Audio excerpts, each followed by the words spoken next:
ಕೃಷ್ಣ ಪರಮಾತ್ಮ ಯಾವಾಗ ಆ ನೀರಿನ ಒಳಗೆ ಧುಮುಕಿದ್ದಾನೆ, ಆ ಶೇಷ ಯಾವ ಕಾಳಿಯ ನೋಡ್ತಾ ಇದ್ದಾನೆ, ನನ್ನನ್ನು ಎಬ್ಬಿಸಿದ್ದಾನೆ ಅಂಥೇಳಿ ಅವನ ಕೋಮಲವಾದ ಮೃದುವಾದ ಶರೀರವನ್ನು ಕಚ್ಚಿದ್ದಾನಂತೆ. ಕಚ್ಚಿ ಅವನ ದೇಹವನ್ನೇ ಗಟ್ಟಿ ಹಿಡಿದು ಬಿಟ್ಟಿದ್ದಾನೆ. ಎದ್ದ ಹುಡುಗರಿಗೆಲ್ಲ ಭಯ, ನಮ್ಮನ್ನೇನೋ ಕೃಷ್ಣ ಬದುಕಿಸ್ದ, ಕೃಷ್ಣನ್ ಬದುಕಿಸೋರು ಯಾರು? ಹೋಂತ ಅಳ್ತಾ ಇದ್ದಾರೆ. ಕೃಷ್ಣನ ಕಥೆ ಮುಗೀತು. ಯಾಕೆಂದರೆ ನಾವು ಅನುಭವ ಸಿದ್ಧ. ಈ ನೀರು ಕುಡಿದು ಸತ್ತಿದ್ದೀವಿ. ಏನೋ ಗೋವಿಂದ ಇದ್ದ ಬದುಕಿಸ್ದ, ಈ ಗೋವಿಂದನೇ ಸಿಕ್ಕಾಕೊಂಡಿದ್ದಾನೆ, ಬದುಕಿಸೋರು ಯಾರು? ಎಲ್ಲ ಹೋಂತ ಅಳ್ತಾ ಇದ್ದಾರೆ. ಅಲ್ಲಿದ್ದ ಹಸು ಕರುಗಳು ಕೂಡ ಕಣ್ಣಲ್ಲಿ ಧಾರಾಕಾರವಾಗಿ ನೀರು ಸುರಿಸ್ತಾ ಇದೆಯಂತೆ. ಈ ಗೊಲ್ಲರಿಗೆ ಏನು ಮಾಡಬೇಕು ಗೊತ್ತಿಲ್ಲ, ಎಲ್ಲ ಮನೆ ಕಡೆ ಓಡ್ತಾ ಇದ್ದಾರೆ. ನಂದಗೋಪ ಯಶೋದೆಯರ ಮನೆ ಮುಂದೆ ಹೋಂತ ಕೂಗಿ ಕೃಷ್ಣ ಸಿಕ್ಕಾಕೊಂಡಿದ್ದಾನೆ. ಅವರಿವ್ರ ಕೈಲಲ್ಲ, ಕಾಳಿಯ ಸರ್ಪದ ಕೈಯಲ್ಲಿ ಸಿಕ್ಕಾಕೊಂಡಿದ್ದಾನೆ. ಆ ದೊಡ್ಡ ಘಟಸರ್ಪ ಕೋಮಲ ಶರೀರಿಯಾದ ಕೃಷ್ಣನ ದೇಹವನ್ನು ಸುತ್ತಬಿಟ್ಟಿದೆ. ಯಾವಾಗ ನುಂಗತ್ತೋ ಗೊತ್ತಿಲ್ಲ. ಅಂತಕ್ಷಣ ಇಡೀ ಊರಿಗೆ ಊರೇ ಆಬಾಲ ವೃದ್ಧ ಅನ್ನತ್ತೆ ಭಾಗವತ. ಯಾರ್ಯಾರಿಗೆ ನಡೆಯುವ ಸಾಮರ್ಥ್ಯ ಇತ್ತು ಅವರೆಲ್ಲ ತಮ್ಮನೆ ಒಳಗೆ ಮಗನ್ನ ಕಳ್ಕೊಂಡ್ರೆ ಎಷ್ಟು ದುಃಖ ಪಡಬೇಕು, ಹಾಗೆ ದುಃಖ ಪಡ್ತಾ ಕೂಗ್ತಾ ಕಿರ್ಚ್ತಾ ಎಲ್ಲ ಓಡ್ತಾ ಇದ್ದಾರೆ. ಗಾಬರಿ ಆಗದೇ ಇರುತ್ತೇನ್ರಿ? ಯಾವುದಾದ್ರು ಮಗುನ ಹೆಬ್ಬ ಹಿಡ್ಕೊಂಡ್ಬಿಟ್ಟಿದೆ, 6 ವರ್ಷ 7 ವರ್ಷದ ಹುಡುಗ ಅಂದರೆ ಹೆತ್ತಪ್ಪ ಅಮ್ಮಂಗೆ ಯಾರಿಗಾದರೂ ಆಗುತ್ತೋ ಇಲ್ಲೋ? ಎಲ್ಲರೂ ಗಾಬರಿಲಿ ಓಡಾಡ್ತಿದ್ರೆ ಬಲರಾಮ ಮಾತ್ರ ಆರಾಮ್ ಏನು ಟೆನ್ಷನ್ನೇ ಇಲ್ಲ. ಅವರಪ್ಪ ಬಲರಾಮನ್ ಕೇಳಿದ್ರಂತ, ಅಲ್ಲೋ ದಿನಾ ತಮ್ಮನ ಜೊತೆ ಆಟಕ್ಕೆ ಹೋಗ್ತಿದ್ದೆ ನೀನು, ಇವತ್ತು ಯಾಕೆ ಹೋಗಲಿಲ್ಲ? ಬಲರಾಮ ಅಂದ, ಅವನೇ ಕರ್ಕೊಂಡು ಹೋಗ್ತಿದ್ನೇ ವಿನ ನಾನು ಹೋಗ್ತಿದ್ದಿದ್ದಲ್ಲ. ಇವತ್ತು ನಾನು ಹೋಗೋದಲ್ಲ, ಅವನೇ ಬಿಟ್ಟು ಹೋಗಿದ್ದಾನೆ. ಯಾಕೆ ಬಿಟ್ಟೋದ ನಂಗೆ ಗೊತ್ತಿರಲಿಲ್ಲ, ಈಗ ಗೊತ್ತಾಯಿತು ಅಂದ. ಯಾಕೆಂದರೆ ನಮ್ಮ ಕಡೆ ಪಾರ್ಟಿನ ತುಳಿಬೇಕು ಕಾರ್ಯಕ್ರಮ ಇಟ್ಕೊಂಡಿದ್ದಾನೆ. ಯಾನಂದ್ರೆ ಇವನು ಶೇಷ, ಅವನು ಅನಂತ. ಅವನು ಕಾಳಿಯ, ಇವನು ಅನಂತ, ಇಬ್ಬರು ಸರ್ಪದ ಜಾತಿ. ಅಲ್ಲಿ ತುಳಿಯೋ ಕಾಲಕ್ಕೆ ಬಂದು ಇನ್ಫ್ಲೂಯೆನ್ಸ್ ಮಾಡಬಾರ್ದು ಅಂತ ಇವನ್ನಿಲ್ಲೇ ಬಿಟ್ಟು ಹೋಗಿದ್ದಾನೆ. ಆಮೇಲೆ ನನ್ನ ಹಿಡ್ಕೊಂಡಿದ್ದಾರೆ ಅಂತ ಈ ಹುಡುಗರೆಲ್ಲ ಕಂಪ್ಲೇಂಟ್ ಹೇಳಿದಾಗ ಆ ತಂದೆ ತಾಯಿಗೆ ಸಮಾಧಾನ ಹೇಳಲಿಕ್ಕೆ ಒಂದು ಜನ ಇರಲಿ ಅಂತ ಬಲರಾಮನ್ ಬಿಟ್ಟು ಹೋಗಿದ್ನಂತ. ಬಲರಾಮ ಅಂತಾನೆ, ಹಾವಿನ ಕೈಯಲ್ಲಿ ಕೃಷ್ಣ ಸಿಕ್ಕಾಕೊಂಡಿಲ್ಲ, ಕೃಷ್ಣನ ಕೈಯಲ್ಲೇ ಹಾವು ಸಿಕ್ಕಾಕೊಂಡಿದೆ ಎಂದ. ಅವ್ರಿಗೆ ಅರ್ಥ ಆಗಲಿಲ್ಲ. ಮತ್ತೆ ಹೇಳ್ತಾನೆ, ಹಾವು ಕೃಷ್ಣನಿಗೆ ಏನು ಮಾಡತ್ತೋ ಅಂತ ನಿಮಗೆ ಭಯ, ನಂಗೆ ಆ ಭಯ ಇಲ್ಲ. ನಂಗೇನು ಭಯ ಅಂದರೆ ಕೃಷ್ಣ ಹಾವಿಗೆ ಏನು ಮಾಡ್ತಾನೋ ಭಯ ಅಲ್ವಾ? ತಸ್ಯ ಪ್ರಭಾವಜ್ಞ ತತ್ ಪ್ರಭಾವಜ್ಞ ಅನ್ನತ್ತೆ ಭಾಗವತ. ಬಲರಾಮನಿಗೆ ಗೊತ್ತು ಕೃಷ್ಣ ಯಾರು ಅಂತ. ಅಲ್ಲಿ ಯಾಕೆ ಹೋದ ಅಂತನೂ ಲೇಟಾಗಿ ಗೊತ್ತಾಯಿತು. ಆದರೂ ಕೂಡ ಎಲ್ಲರ ಜೊತೆ ಹೊರಟಿದ್ದಾನೆ. ಎಲ್ಲರೂ ಅಳ್ತಾ ಇದ್ದರೆ ಇವನು ಮಾತ್ರ ಪ್ರಹಸನ್ ನಗ್ತಾ ಹೋಗಿದ್ದಾನೆ. ಅಲ್ಲಿ ಹೋಗಿ ಹರಿವಂಶದಲ್ಲಿ ಒಂದು ಕತೆ ಬರುತ್ತೆ. ಅಲ್ಲಿ ಹೋದ ಮೇಲೆ ಕೃಷ್ಣನಿಗೆ ಬಲರಾಮ ಹೇಳಿದ್ನಂತೆ, ಹೇ ಕೃಷ್ಣ, ಇವನನ್ನು ಬೇಗ ಮರ್ದನ ಮಾಡು. ನೀನು ಅಖಿಲಾಂಡ ಕೋಟಿ ಬ್ರಹ್ಮಾಂಡ ನಾಯಕನಾದ ನಿನ್ನನ್ನೇ ಕಚ್ಚಲಿಕ್ಕೆ ಬಂದಿದ್ದಾನೆ ಅಂದಮೇಲೆ ಇವನು ಯಾವ ನಮ್ಮ ಜಾತಿ ಆದ್ರೇನು ಯಾವ ಜಾತಿ ಆದ್ರೇನು? 2 ಜಾತಿ, ಬ್ರಾಹ್ಮಣ ವೈಶ್ಯ ಅವೆಲ್ಲ ಇಲ್ಲ. 2 ಜಾತಿ ಜಗತ್ತಲ್ಲಿ. ಒಂದು ಹರಿಭಕ್ತರ ಜಾತಿ, ಇನ್ನೊಂದು ಹರಿದ್ವೇಷಿಗಳ ಜಾತಿ. ವಿಷ್ಣು ಭಕ್ತರ ಜಾತಿ, ವಿಷ್ಣು ದ್ವೇಷಿಗಳ ಜಾತಿ. ಅವನು ವಿಷ್ಣು ದ್ವೇಷಿಗಳಲ್ಲಿ ಒಬ್ಬಾಗ್ತಾ ಇದ್ದಾನೆ. ತಾತ್ಕಾಲಿಕವಾಗಿ ನಿನ್ನಲ್ಲಿ ದ್ವೇಷ ಬುದ್ಧಿ ಬಂದಿದೆ, ಅದನ್ನು ಮರ್ದನ ಮಾಡು ಅಂತ ಬಲರಾಮನೇ ಹೇಳಿದ್ದ. ನೀ ಹೇಳಿದ ಮೇಲೆ ಇನ್ನೇನಣ್ಣ ಕೆಲಸ ಮುಗೀತು ಅಂಥೇಳಿ ಅಲ್ಲಿವರೆಗೂ ಕೃಷ್ಣ ಸಪ್ಪೆ ಮೋರೆ ಹಾಕ್ಕೊಂಡಿದ್ದ. ನೋಡೋರಿಗೇನು ಈ ಹಾವು ಹಿಡ್ಕೊಂಡ್ಬಿಟ್ಟಿದೆ, ಇವನ ಕತೆ ಮುಗಿತಾ ಇದೆ. ಹೀಗೆ ಆ ಎಲ್ಲ ಹಳ್ಳಿಯ ಜನ ಬಹಳ ಅಳ್ತಾ ಇದ್ದಾರೆ. ಆ ಕಾಲಕ್ಕೆ ಕೃಷ್ಣ ಅಂತಾನೆ, ಏನು ಮಾಡೋದು ವಿಚಾರ ಮಾಡ್ದ. ನಂದಗೋಪ ನೋಡ್ದ, ಇಂಥ ಮುದ್ದಾದ ಕೂಸು. ಯಶೋದೆ ನೋಡಿದ್ಲು, ಇಂಥ ಕೂಸು ಕಳ್ಕೊಂಡು ಮನೇಲಿ ಏನು ಮಾಡಲಿ ನಾನು, ಆದ್ದರಿಂದ ಈ ಮಗು ಜೊತೆಗೆ ಹೋಗಿಬಿಡದೆ ಒಳ್ಳೆಯದು ಅಂತೇಳಿ ಅವಳು ನದಿ ಒಳಗೆ ಮುಳುಗಕ್ಕೆ ಹೋದ್ಲು. ನಂದಗೋಪ ಅವನು ಮುಳುಗ್ಲಿಕ್ಕೆ ಹೋದ. ಎಷ್ಟೋ ಜನ ವಯಸ್ಸಾದವ್ರು ಅವರು ಮುಳುಗ್ಲಿಕ್ಕೆ ಹೋದರು, ಒಬ್ರಿಗೊಬ್ರು ಹಿಡ್ಕೊಂಡ್ರು. ಬೇಡ ಒಂದು ನಿಮಿಷ ಇರಿ, ಹೀಗೆಲ್ಲ ಹೇಳುವ ಕಾಲಕ್ಕೆ ಕೃಷ್ಣ ನೋಡ್ತಾ ಇದ್ದಾನೆ, ಇವರೆಲ್ಲ ನನ್ನ ಬಿಟ್ಟರೆ ಬೇರೆ ಗತಿ ಇಲ್ಲ ಅಂಥೇಳಿ ನನಗಾಗಿ ತಮ್ಮ ಪ್ರಾಣವನ್ನೇ ಅರ್ಪಣೆ ಮಾಡಲಿಕ್ಕೆ ಸಿದ್ಧರಾಗಿದ್ದಾರೆ. ಹಾಂ, ಇಂಥವರ ಕಣ್ಣಲ್ಲಿ ನೀರು ಬರಬಾರ್ದು, ಇವರು ಸಂತೋಷವಾಗಿರ್ಬೇಕು. ಜೀವನದಲ್ಲಿ ನಾವು ಕೂಡ ಸಂತೋಷವಾಗಿರ್ಬೇಕಾ? ದುಃಖ ಬೇಡವಾ? ತುಂಬ ಜನಕ್ಕೆ ಒಂದೇ ಆಸೆ, ಚೆನ್ನಾಗಿರ್ಬೇಕು, ಆರಾಮಾಗಿರ್ಬೇಕು. ದುಃಖ ಮನಾಗಪಿ ಮಾಭೂತ್, ಮನಸ್ಸಿಗೂ ದುಃಖ ಬರಬಾರ್ದು. ನಮ್ಮೆಲ್ಲರ ಬಯಕೆ ನೀ ಎಲ್ಲಾದರೂ ಇರಪ್ಪ, ಚೆನ್ನಾಗಿರಪ್ಪ ಅಂತ ಅಲ್ವಾ? ಚೆನ್ನಾಗಿರ್ಬೇಕಾ? ಸುಖವಾಗಿರ್ಬೇಕಾ? ದೇವರಿಗೆ ತನು ಮನ ಧನವನ್ನು ಅರ್ಪಣೆ ಮಾಡಿ. ಆ ಎಲ್ಲ ನಂದ ಗೋಕುಲದ ಎಲ್ಲ ಗೋಪ ಬಾಲಕರು, ಇಡೀ ಆ ವೃಂದಾವನದ ಜನ ತಮ್ಮ ಪ್ರಾಣವನ್ನೇ ದೇವರಿಗೆ ಅರ್ಪಣೆ ಮಾಡಲಿಕ್ಕೆ ಸಿದ್ಧರಿದ್ದಾರೆ. ತೊರೆದು ಜೀವಿಸಬಹುದೇ ಹರಿ ನಿಮ್ಮ ಚರಣವ. ದೇವರಿದ್ದರೆ ನಮ್ಮ ಇರುವು, ದೇವರಿದ್ದರೆ ನಮ್ಮ ಬದುಕು. ಕೃಷ್ಣನಿಲ್ಲದ ಬದುಕು ಅದು ಬದುಕೇ ಅಲ್ಲ. ಹಾಗಾದರೆ ಕೃಷ್ಣನಿಗೆ ನಮ್ಮ ಪ್ರಾಣ. ತನು ನಿನ್ನದು, ಜೀವನ ನಿನ್ನದು, ಅನುದಿನದಲ್ಲಿ ಬಾಹೋ ಸುಖ ದುಃಖ ಎಲ್ಲ ನಿನ್ನದಯ್ಯ ಅಂತ ಸಮಸ್ತವನ್ನು ದೇವರಿಗೆ ಅರ್ಪಣೆ ಮಾಡುವಾಗ ಕೃಷ್ಣ ಅಂತಾನೆ, ಎಲ್ಲವನ್ನು ನನಗೆ ಅರ್ಪಣೆ ಮಾಡಿದ. ಇವರ ಕಣ್ಣಲ್ಲಿ ನೀರು ಬರಬಾರ್ದು, ಇವರ ಕಣ್ಣಲ್ಲಿ ಆನಂದ ಬಾಷ್ಪ ಬರಬೇಕು, ಇವರೆಲ್ಲ ಸಂತೋಷ ಪಡಬೇಕು. ಯಾರ ಕಣ್ಣಲ್ಲಿ ನೀರು ಬರ್ತಾ ಇದೆ, ದುಃಖದ ಕಣ್ಣೀರು ಬರ್ತಾ ಇದೆ, ಆ ನೀರನ್ನು ಆನಂದದ ಕಣ್ಣೀರು ಮಾಡ್ತೇನೆ ಎಂದ ಒಂದೇ ಕ್ಷಣ ಆ ಹಾವನ್ನು ಕೊಡುಬಿಟ್ಟ. ಅದು ಎಲ್ಲಿ ಶಕ್ತಿಯೋ ನೋಡೋರ್ಗೆ ಹಂಗೆ ಅನ್ನಿಸ್ಬೇಕು. ಅವನಲ್ಲಿ ಯಾವಾಗಲೂ ಒಂದೇ ರೀತಿ ಇರುತ್ತೆ. ಒಮ್ಮೆ ಕೊಡವಿ ಹಾವಿನ ಹೆಡೆಯ ಮೇಲೆ ನಿಂತು ಬಿಟ್ಟಿದ್ದಾನೆ ಭಗವಂತ. ಅದ್ಭುತವಾಗಿ ನೃತ್ಯಂತಮೇನಂ ಪರಿತೋಭ್ರಮೇತ್ಯ ಭೃತ್ಯಾಭವಬ್ಜಾಸನ ಮುಖ್ಯ ದೇವಾ ವಿದಾರಯನ್ನಪ್ಯಹಿರಾಜಮೌಳಿಂ ಕರೇಣ ಪಸ್ಪರ್ಶ ತಮಾರ್ಥ ಬಂಧು. ಕೃಷ್ಣ ಪರಮಾತ್ಮ ಆ ಹಾವಿನ ಹೆಡೆಯ ಮೇಲೆ ಅದ್ಭುತವಾಗಿ ನರ್ತನ ಮಾಡ್ತಾ ಇದ್ದಾನಂತೆ. ನೀವು ಯೋಚನೆ ಮಾಡಿ, 7 ವರ್ಷದ 8 ವರ್ಷದ ಒಂದು ಮಗು ನೋಡ್ಲಿಕ್ಕೆ 2 ಕಣ್ಣು ಸಾಲದು ಅಂಥ ಮುದ್ದಾದ ಕೂಸು, ಅದು ನರ್ತನ ಬೇರೆ ಮಾಡ್ತಾ ಇದ್ರು. ಎಷ್ಟು ಆನಂದ ಆಗಬೇಡ. ಅಳುವವರ ಕಣ್ಣೀರೆಲ್ಲ ಮಾಯ ಆಗಿ ಆನಂದದ ಕಣ್ಣೀರು ಬರ್ತಾ ಇದೆ.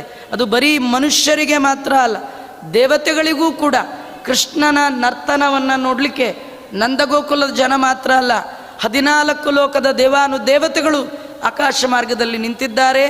ಆನೀನ ಪದ್ಮ ಭವೋ ಮೃದಂಗಂ, ಬ್ರಹ್ಮದೇವರು ಮೃದಂಗವನ್ನು ತಂದಿದ್ದಾರೆ, ರುದ್ರದೇವರು ತಾಳವನ್ನು ತಟ್ಟಿದ್ದಾರೆ, ಹನುಮಂತ ಒಳ್ಳೊಳ್ಳೆ ಹಾಡನ್ನು ಹೇಳ್ತಾ ಇದ್ದಾನೆ. ಇಂಥ ಸಂದರ್ಭದಲ್ಲಿ ನನರ್ಥ ಗೋಪಾಲಕ ಬಾಲಮೌಲಿಹಿ, ಆ ಸಂದರ್ಭದಲ್ಲಿ ಕೃಷ್ಣ ಪರಮಾತ್ಮ ನರ್ತನವನ್ನು ಮಾಡ್ತಾ ಇದ್ದಾನೆ. ನೋಡಿ, ಅವರು ಇವರು ತುಳಿದ್ರೇ ಎಲ್ಲೋ ಪುರಾಣ ಕೂತಿರ್ತೀರಿ, ದಬ ದಬ ಬಂದು ನಿಮ್ಮ ಕಾಲ ಮೇಲೆ ಕೈ ಇಟ್ಕೊಂಡು ಕೂತ್ಬಿಡ್ತಾರೆ. ಅಷ್ಟು ನೋವಾಗತ್ರಿ. ಅದಕ್ಕಿಂತ ನೋವು ಈ ಶೂಸ್ ಗೀಸ್ ಹಾಕ್ಕೊಂಡು ಅವ್ರು ತುಳಿದು ಬಿಡ್ತಾರೆ. ಎಲ್ಲ ಬಸ್ ಸ್ಟಾಪಲ್ಲಿ ಹೋಗಿರ್ತೀರಿ, ತುಳಿದ್ಬಿಟ್ರೆ ಮುಗ್ದೇ ಹೋಯ್ತು ಕತೆ ಅಲ್ವೇ? 14 ಲೋಕವನ್ನು ಹೊಟ್ಟೆಯಲ್ಲಿಟ್ಟ ಕೃಷ್ಣ ತುಳಿದ್ರೆ ಎಷ್ಟು ಭಾರ, ಎಷ್ಟು ನೋವಾಗಿರಬೇಡ. ಆ ನೋವಾಗ್ತಿತ್ತಲ್ಲ, ಅದು ಕೃಷ್ಣ ಬ್ಯಾಲೆನ್ಸ್ ಮಾಡಲಿಕ್ಕೆ ಅದರ ಬಾಲವನ್ನು ಹಿಡ್ಕೊಂಡಿದ್ದಂತೆ. ಆ ಬಾಲ ಮುಟ್ಟೋದ್ರಿಂದ, ಬಾಲ ಸ್ಪರ್ಶ ಮಾಡೋದ್ರಿಂದ ನೋವು ಆಗದ ಹಾಗೂ ನೋಡ್ಕೊಂಡಿದ್ದ. ದೇವರ ಸ್ಪರ್ಶ ಮಾತ್ರ ಸಾಕು, ಎಂತೆಂಥ ನೋವನ್ನು ಹೋಗಿಬಿಡತ್ತೆ. ರಾಮಾಯಣದಲ್ಲಿ ಒಂದು ಕತೆ, ರಾಮಾಯಣದಲ್ಲಿ ಬಾಣ ಬಿಟ್ಟಾಗ ಎಲ್ಲ ಕಪಿಗಳದು ಮೈ ದೇಹ ಎಲ್ಲ ಹರ್ಕ ಮುರ್ಕ ಆಗ್ಬಿಟ್ಟಿತ್ತು. ಸಂಜೀವಿನಿ ತಂದು ಎಲ್ಲ ಆಯಿತು, ಆದರೂ ಚುರ್ಚು ನೋವಿತ್ತಂತೆ. ಆ ರಾಮದೇವ್ರು ಹೀಗೆ ಸ್ಪರ್ಶ ಮಾಡಿಬಿಟ್ರೆ ಸಾಕು, ಎಲ್ಲ ಗಾಯ ವಾಸಿ, ನೋವೆಲ್ಲ ಮಾಯ, ಹೊಸ ಚೈತನ್ಯ ದೇಹದಲ್ಲಿ ಬಂದುಬಿಡ್ತಿತ್ತಂತೆ. ದೇವರ ಕೈ ಸ್ಪರ್ಶಕ್ಕೆ ಇಷ್ಟು, ಅದು ನಿಮ್ಗೆ ಗೊತ್ತಿಲ್ಲ, ನಾವೇನು ಮುಟ್ಸ್ಕೊಂಡಿಲ್ಲ ಗೊತ್ತಿಲ್ಲ, ಅದು ಬಿಡಿ. ಇನ್ನೊಂದು ಹತ್ತಿರದ ಉದಾಹರಣೆ, ಕೆಲವರು ರೋಗ ರುಜಿನ ಇದ್ದಾಗ ಆಚಾರ್ಯರ ಕರಾರ್ಚಿತ ಪ್ರತಿಮೆಯನ್ನು ಮುಟ್ಟಿ ಪೂಜೆ ಮಾಡುವ ಸನ್ಯಾಸಿಗಳು ಬಂದು ಸ್ಪರ್ಶ ಮಾಡಿಬಿಟ್ರೆ ಏನೋ ಒಂದು ಆನಂದ, ನೆಮ್ಮದಿ, ಆರೋಗ್ಯ ಆಯ್ತು ಸ್ವಾಮಿ ನೀವು ಸ್ಪರ್ಶ ಮಾಡಿದ್ರಿ ಅಂತೀವಲ್ಲ. ಯಾಕೆಂದರೆ ಅವ್ರದ್ದು ಕೈ ಅಮೃತ ಕೈ, ಅಮೃತ ಹಸ್ತ ಅಂತೀವಿ.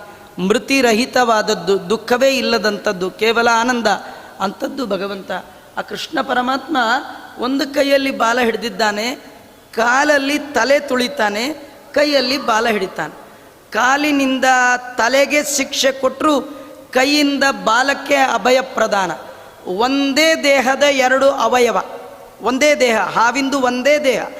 ತಲೆಗೆ ತುಳಿತ, ಬಾಲಕ್ಕೆ ಅನುಗ್ರಹ. ಇದೇನಿದು? ಭಗವಂತ ಅಂತಾನೆ. ಒಂದೇ ಫ್ಯಾಮಿಲಿ ಜನ ಆಗಿದ್ದರೂ ಕೆಲವ್ರಿಗೆ ಅನುಗ್ರಹ ಮಾಡ್ತಾನೆ, ಕೆಲವರಿಗೆ ಉದ್ಧಾರ, ಕೆಲವರಿಗೆ ನಿಗ್ರಹ. ರಾವಣನನ್ನು ತುಳಿದ, ವಿಭೀಷಣನನ್ನು ಎತ್ತಿಡ್ದ. ಅಯ್ಯೋ ಅವರು ಎಲ್ಲ ಮನೆಯೆಲ್ಲ ಒಂದೇ ರೀ, ಹಂಗೆ ಅನ್ನಲ್ಲ ದೇವರು. ನಾವೇನು ಮಾಡ್ತೀವಿ, ಅಯ್ಯೋ ಅವ್ರ ಮನೇಲೆಲ್ಲ ಒಂದೇ, ಅದೇನೋ ಲಂಕೆಯಲ್ಲಿ ಹುಟ್ಟಿದ್ದೆಲ್ಲ ರಾವಣನ ಪಡೆ ಅಂತೀವಲ್ಲ, ತುಂಬ ತಪ್ಪದು. ಲಂಕೆಯಲ್ಲೇ ಹುಟ್ಟಿದ್ದು ವಿಭೀಷಣ, ನಾವೆಲ್ಲ ಹಾಗೆ ಅಂದ್ಕೊಳ್ತೀವಿ. ಆದರೆ ರಾಮ ಹನುಮ ಮಾತ್ರ ಹಾಗೆ ಅಂದ್ಕೊಳ್ಳಿಲ್ಲ. ಎಲ್ಲಿದ್ರೇನು ಅವನು ವಿಷ್ಣು ವೈಷ್ಣವ, ವಿಷ್ಣು ಭಕ್ತ. ಹಾಗಾಗಿ ಅವನು ನಿಜವಾಗಿ ಭಕ್ತ ಅಂಥೇಳಿ ರಾಮ ಹನುಮನ ಮಾತು ಕೇಳಿ ತನ್ನ ಬಳಿಗೆ ಸೇರಿಸಿಕೊಂಡು ಅವನಿಗೆ ಅನುಗ್ರಹ ಮಾಡಿದರೆ ಹಾವಿನ ಬಾಲವನ್ನು ಹಿಡಿದಾಗ. ಅಷ್ಟೇ ಅಲ್ಲ, ದೇವ್ರಿ ಬಾಲ ಯಾಕೆ ಹಿಡ್ಕೊಂಡ? ಈ ಕೆಲವರು ಏನಂದರೆ, ಇದು ಈ BTS KSRTC ಹೋಗುವಾಗ ಸೀಟ್ ಇಲ್ಲ ಅಂದರೆ ನಿಂತ್ಕೊಂಡಿರ್ತಾರೆ, ಅದು ಬೀಳ್ಗಿಳಬಾರ್ದು ಅಂತ ಹೀಗೆ ಹಿಡ್ಕೊಂಡಿರ್ತಾರೆ. ಹಾಗೆ ಬ್ಯಾಲೆನ್ಸ್ ಮಾಡಲಿಕ್ಕೆ ಏನಾರು ಬಾಲ ಹಿಡ್ದ, ಅದು ಬ್ಯಾಲೆನ್ಸ್ ಅಲ್ಲ. ದೇವ್ರದ್ದೇನೆಂದರೆ, ಆ ಬಾಲ ಹಿಡಿದು ಮುಖವನ್ನು ಕೆಳಗೆ ಯಾಕೆ ಮಾಡಿದ್ದಾನೆ ಅಂದರೆ, ಟಾಪ್ ಟು ಬಾಟಮ್ ನಿಮ್ದು ಎಷ್ಟಿದೆಯಾ ವಿಷ ಅಷ್ಟು ಕಕ್ಕಿಸ್ತೇನೆ ಅಂತ ಆ ಬಾಲವನ್ನು ಮೇಲೆ ಹಿಡಿದ. ಇವೆಲ್ಲ ಅರ್ಥ ಆಗೋದು ಕಷ್ಟ. ನೀವು ಡೈಲಿ ಯೂಸ್ ಮಾಡೋ ಒಂದು ಉದಾಹರಣೆ ಕೊಟ್ಟರೆ ತುಂಬ ಬೇಗ ಅರ್ಥ ಆಗಿಬಿಡುತ್ತೆ. ನಿಮ್ಮನೆಗೊಂದು ಎಣ್ಣೆ ಪ್ಯಾಕೆಟ್ ತಂದಿದ್ದರೆ ಆ ಎಣ್ಣೆ ಎಲ್ಲ ಕಟ್ ಮಾಡಿ ಹಾಕಿದ ಮೇಲೆ ಏನು ಮಾಡ್ತೀರಿ? ಅದು ತಳ್ಕೊಂಬಳ್ಕ ಹಿಡ್ಕೊಂಡು ಅದ್ರ ಪೂರ ಒಂದು ಡ್ರಾಪ್ ಏನ್ರಿ 100-200 ರೂಪಾಯಿ ಕೊಟ್ಟು ಲೀಟ್ರಿಗೆ ತಂದೆಲ್ಲ ಚಲಕಾಗತ್ತಾಚಾರೇ ಮಾಡ್ತೀರಾ? ಇಲ್ಲ, ಹೀಗೆಲ್ಲ ಮಾಡಿ ಕೃಷ್ಣ ಪರಮಾತ್ಮ ಬಾಲವನ್ನು ಮೇಲೆತ್ತಿಡಿದು ಆ ಎಲ್ಲ ಬಾಯಿಗಳಿಂದಲೂ ಪೂರ ವಿಷ ಈಚೆಗೆ ಬರಬೇಕು. ತುಳಿದಾಗ ಒಂದ್ಸೆ ಬರಬೇಕು, ತುಳಿದಾಗ ತುಳಿದು ಒಳಗಿರೋದನ್ನೆಲ್ಲ ಎಳೆದು ಎಲ್ಲ ವಿಷ ಕಕ್ಕಿ ಪ್ಯೂರ್ ಹಾರ್ಟ್ ಮಾಡಿಬಿಟ್ಟು ಅದನ್ನು ಮುಂದೆ ಹೇಳ್ತಾರೆ ನೋಡಿ. ಕೃಷ್ಣ ನರ್ತನ ಮಾಡ್ತಿದ್ದಂತೆ, ನರ್ತನ ಮಾಡುವಾಗ ಬ್ರಹ್ಮದೇವ್ರದ್ದು ಹಾಡು, ಹನುಮಂತನ ಹಾಡು, ಬ್ರಹ್ಮದೇವರು ಮೃದಂಗ, ರುದ್ರದೇವ್ರ ತಾಳ. ಇನ್ನೆಂಥ ದೊಡ್ಡ ಪ್ರೋಗ್ರಾಮ್ ರೀ! ಇಂಥ ಪ್ರೋಗ್ರಾಮ್ ಯಾರಿಗೆ ನೋಡ್ಲಿಕ್ಕೆ ಸಾಧ್ಯ? ಯಾರಿಗೆ ನೋಡೋ ಯೋಗ್ಯತೆ ಇತ್ತು? ಅವ್ರು ನೋಡಿದವರೆಲ್ಲ ಕೃಷ್ಣಂಗೆ ಜೈ, ಬ್ರಹ್ಮದೇವರಿಗೆ ಜೈ. ಎಲ್ಲರೂ ಒಳ್ಳೆ ಪ್ರೋಗ್ರಾಮ್ ಇದ್ರೆ ಏನು ಹೇಳ್ತಾರೆ ಹೇಳಿ? ಕ್ಲಾಪ್ಸ್ ಹೊಡಿತಾರೆ, ಒನ್ಸ್ ಮೋರ್ ಅಂತಾರೆ, ಕೂಗುತ್ತಾರೆ, ಕಿರ್ಚ್ತಾರೆ, ಹರ್ಷೋದ್ಗಾರ ಮಾಡ್ತಾರೆ. ಅವರೆಲ್ಲರ ಹರ್ಷಕ್ಕೆ ತಕ್ಕ ಹಾಗೆ ಕೃಷ್ಣ ಕುಣ್ದೆ ಎಲ್ಲರೂ ಒನ್ಸ್ ಮೋರ್ ಅಂತ ಇದ್ದಾರೆ. ಆದರೆ 1-2-3 ಹೆಣ್ಣು ವಾಯ್ಸ್ ಮಾತ್ರ ಕೇಳಿಸ್ತಂತೆ. ಅವರು ಮಾತ್ರ ಸಾಕು ಸ್ವಾಮಿ. ಇಷ್ಟೆಲ್ಲ ಗಲಾಟೆಗಳ ಮಧ್ಯದಲ್ಲಿಯೂ ಕೃಷ್ಣ ಆ ಹೆಣ್ಣು ಮಕ್ಕಳ ಆ ಸ್ತೋತ್ರವನ್ನು ಕೇಳಿದ್ನಂತೆ. ಅವರು ಯಾರಂದರೆ ಈ ಹಾವಿನ ಹೆಂಡಂದಿರು, ಹಾವಿನ ಹೆಂಡತಿಯರು, ನಾಗಪತ್ನಿಯರು. ಅವರು ಸ್ತೋತ್ರ ಮಾಡ್ತಾ ಇದ್ದಾರೆ. ಸ್ವಾಮಿ, ದೇವತೆಗಳು ನಿನ್ನ ನರ್ತನ ನೋಡಿ ಸಂತೋಷ ಪಡ್ತಾ ಇನ್ನೊಂದು ಸತಿ ಡ್ಯಾನ್ಸ್ ಆಗಲಿ ಅಂತ ಇದ್ದಾರೆ. ಇನ್ನೊಂದು 2 ಸತಿ ತುಳಿದು ಬಿಟ್ರೆ ನಮ್ಮ ಯಜಮಾನರು ಇಂದ್ರಾರಮಣ ಗೋವಿಂದ ಆಗ್ತಾರೆ, ನಿನ್ನ ಪಾದಾರವಿಂದ ಸೇರ್ಕೊಂಡು ಬಿಡ್ತಾರೆ. ಈ ತಾಳಿ ಕಿತ್ತು ಹಾಕಬೇಕು, ನಮಗೆ ವೈಧವ್ಯ ಬರುತ್ತೆ, ಮತ್ತೇನೂ ಕೇಳೋಲ್ಲ. ಮಾಂಗಲ್ಯ ಭಿಕ್ಷೆ ನೀಡು, ಈ ತುಳಿತ ನಿಲ್ಲಿಸು, ಸಾಕು. ಇಷ್ಟು ಮಾಡಿದ್ದೇ ಸಾಕು ನಮ್ಮ ಯಜಮಾನರು. ಇವರಿಬ್ಬರೇ ಅಂತಿರೋದು, ಮಿಗ್ದವರೆಲ್ಲ ಚೆನ್ನಾಗಿ ಸ್ವಾಮಿ ಇನ್ನೊಂದು ಸತಿ ಕುಣಿ. ಅವ್ರವ್ರಿಗೆ ಅದೇನೋ ಹೇಳ್ತಾರೆ ನೋಡಿ, ಅದೇನೋ ಬೆಕ್ಕಿಗೆ ಚೆಲ್ಲಾಟ, ಇಲ್ಲಿಗೆ ಪ್ರಾಣ ಸಂಕಟ ಅಂತ. ಇವರಿಬ್ಬರು ಒದ್ದಾಡಿದ್ರೆ ಅವರೆಲ್ಲ ಚೆನ್ನಾಗಿದೆ ಅಂತಿದ್ರಂತೆ. ಇದ್ರಲ್ಲಿ ನಮಗೊಂದು ಕಥೆ ಇದೆ, ಇದರೊಳಗೆ ಒಂದು ಕಥೆ ಇದೆ. ಅದೇನು ಕಥೆ ಅಂದರೆ, ಯಾರು ಎಷ್ಟೇ ಕೂಗಲಿ ಕಿರ್ಚಲಿ ಏನೇ ಮಾಡಲಿ, ನೀವು ಎಷ್ಟೇ ಮೆತ್ತಗೆ ಸ್ತೋತ್ರ ಹೇಳ್ತಿದ್ರು ದೇವರು ಅದನ್ನು ಕೇಳಿಸ್ಕೊಳ್ತಾನೆ. ಈ ಕೆಲವರು ಏನಂದರೆ ಜೋರು ಹೇಳಿದ್ರೆ ದೇವ್ರು ಕೇಳಿಸ್ಕೊಳ್ತಾನೆ. ದೇವ್ರಿಗೇನು ಕಿವಿಡೆ? ಈ ಕಿವಿಡಿದ್ದವ್ರಿಗೆ ಜೋರಾಗಿ ಹೇಳ್ಬೇಕಪ್ಪ. ಇನ್ನೊಂದು 1000 ಜನ ಗಲಾಟೆ ಮಾಡ್ತಿರಲಿ, ನೀವು ಮೆತ್ತಗೆ ಪಾರಾಯಣ ಮಾಡ್ತೀರಿ, ದೇವರು ವಿಶ್ವತಶ್ಚಕ್ಷುರುತೋ ವಿಶ್ವತೋ ಮುಖೋ ವಿಶ್ವತೋ ಬಾಹುರುತ. ಅವನ ಕಿವಿ ಎಲ್ಲೆಡೆಯಲ್ಲಿದೆ. ನೀವು ಎಲ್ಲೇ ಕೂತು ಮೆತ್ತಗೆ ಹೇಳಿದ್ರು ದೇವ್ರಿಗೆ ಕೇಳಿಸ್ಕೊಳ್ತಾನೆ. ಕೆಲವ್ರು ಏನ್ರಿ ಪಾರಾಯಣ, ಎಷ್ಟು ಗಲಾಟೆ ಉಂಟು, ಎಲ್ಲಿ ಏನು ಪಾರಾಯಣ ಮಾಡಿ ಸಾಯಿಲಿ ನಾನು, ಅದಕ್ಕೆ ಪಾರಾಯಣ ಬೇಡ, ಸುಮ್ಮನೆ ಕೂತ್ಬಿಟ್ಟೆ. ಮಾಡಬೇಡ. 1000 ಜನ 1000 ಮಾಡಲಪ್ಪ, ನೀನು ಮೆತ್ತಗೆ ಹೇಳು. ನಿನ್ನ ಸ್ತೋತ್ರ ಕೇಳಲಿಕ್ಕೆ ದೇವ್ರ ಮುಂದೆ ಕೂತಿದ್ದಾನೆ.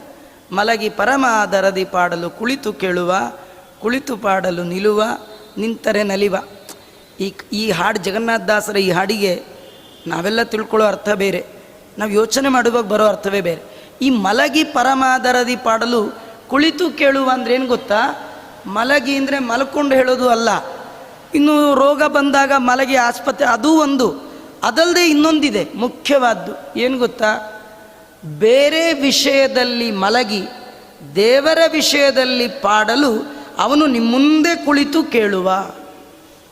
ಯಾರು ಏನಾರು ಹೇಳಿ, ನೀವು ಆ ವಿಚಾರದಲ್ಲಿ ಮಲ್ಕೊಂಬಿಡಿ, ಏನೂ ಕೇಳಿಸ್ತಿಲ್ಲ ಅಂತ ಅಂದ್ಕೊಳ್ಳಿ, ನಿಮ್ಮ ಪಾಡಿಗೆ ನೀವು ದೇವಸ್ತೋತ್ರ ಮಾಡಿ, ನಿಮ್ಮ ಮುಂದೆ ಕೂತು ಕೇಳ್ತಾನೆ ಭಗವಂತ.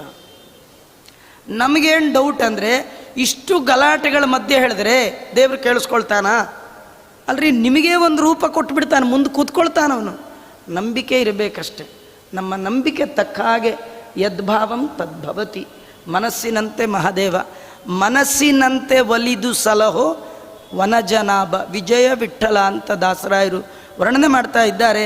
ಈ ಎರಡು ಹೆಣ್ಣು ಮಕ್ಕಳು ಅಷ್ಟು ಗುಂಪಿನ ನಡುವೆ ನಿಂತು ಪ್ರಾರ್ಥನೆ ಮಾಡ್ತಾ ಇದ್ದಾರೆ, ಸ್ವಾಮಿ ನಮ್ಮನ್ನು ಉದ್ಧಾರ ಮಾಡು.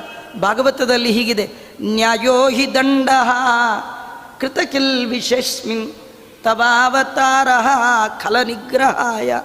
ಭಗವಂತ, ನಮ್ಮ ಯಜಮಾನ್ರಿಗೆ ನೀ ತುಳಿದ್ಯಲ್ಲ, ಇದನ್ನು ತಪ್ಪಂತ ಅನ್ನಲ್ಲ, ಮತ್ತೇನಂತೀರಿ? ಸಾಕು ಅಂತೀವಿ. ತಪ್ಪಲ್ಲ, ನೀನು ಮಾಡಿದ್ದೆಲ್ಲ ಸರಿಯೇ. ಯದ್ಯಪಿ ನೀನು ತುಳಿತಾ ಇದೆಯಲ್ಲ, ಸಿಟ್ಟಿನಿಂದ ತುಳಿದಿದ್ರೆ ಮಾತ್ರ ನಮಗೆ ಭಯ ಆಗ್ತಿತ್ತು. ನಿನಗೆ ಸಿಟ್ಟಿಲ್ಲ, ಸಿಟ್ಟಿನವ ಇವನಲ್ಲ, ಸಿಟ್ಟೇ ಇಲ್ಲ, ಮತ್ತು ತುಳಿತಾ ಇದ್ದಾನಲ್ಲ. ತುಳಿತಿರೋದು ಸಿಟ್ಟಿನಿಂದ ಅಲ್ಲ, ಅನುಗ್ರಹದಿಂದ ತುಳಿತಾ ಇದ್ದಾನಂತ. ಅಲ್ರಿ, ತುಳಿಯೋದೊಳಗೆ ಸಿಟ್ಟು ಅನುಗ್ರಹ ಎರಡಿದೆಯಾ? ಇದೆ. ಸುಮ್ಮನೆ ಉದಾಹರಣೆಗೆ ಹೇಳಿರ್ತೀನಿ ನೋಡಿ, ನೀವೇನೋ ರಾಯರ ಹತ್ರ ವ್ಯಾಸರಾಜರ ಹತ್ರ ತಪ್ಪು ಮಾಡಿರ್ತೀರಿ, ನಿಮಗೆ ಗೊತ್ತಿದೆ ನಾನು ತಪ್ಪು ಮಾಡಿದ್ದೀನಿ, ಇವತ್ತು ಮಠಕ್ಕೆ ಹೋಗಿಯೋ ನಮಸ್ಕಾರ, ರಾತ್ರಿ ಮಲಗಿದ್ರಿ, ಸ್ವಪ್ನದಲ್ಲಿ ಬಂದು, ಖಂಡಿತ ಯಾರಿಗೂ ಹೀಗೆ ಮಾಡಲ್ಲ, ರಾಯರೇನಾರು ಜಾಡಿಸಿ ಒದ್ದುಬಿಟ್ರೆ ನಿಮ್ಗೆ ಖುಷಿ ಆಗತ್ತಾ ಇಲ್ವಾ?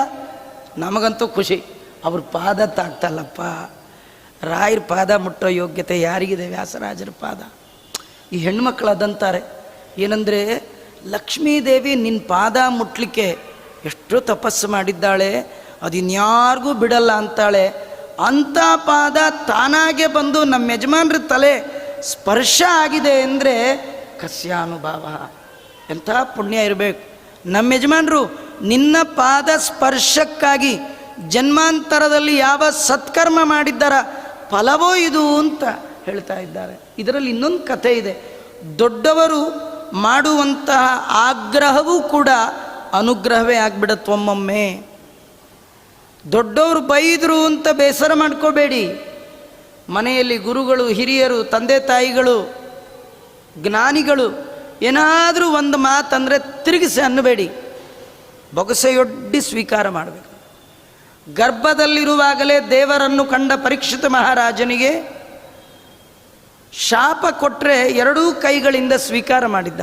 ಒಳ್ಳೆಯದಾಯಿತು, ನಾನು ಬ್ರಾಹ್ಮಣರಿಗೆ ಅವಮಾನ ಮಾಡಿದ್ದೇನೆ, ಇಂಥ ನಾನು ಶಾಪಕ್ಕೆ ಯೋಗ್ಯ, ನನಗೆ ಶಾಪ ಕೊಟ್ಟು ಅನುಗ್ರಹನೇ ಮಾಡಿದ್ದಾರೆ ಹೀಗೆ ಅಂದ್ಕೊಂಡ.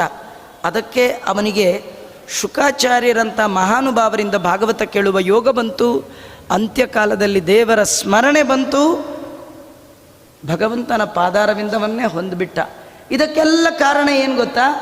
ಬ್ರಾಹ್ಮಣರು ಕೊಟ್ಟ ಶಾಪಕ್ಕೆ ಪ್ರತಿಯಾಗಿ ಒಂದು ಮಾತಾಡಲಿಲ್ಲ. ಅವರು ಬೈದರೂ ಕೂಡ ಒಂದು ಮಾತು ಅನ್ನಲಿಲ್ಲ.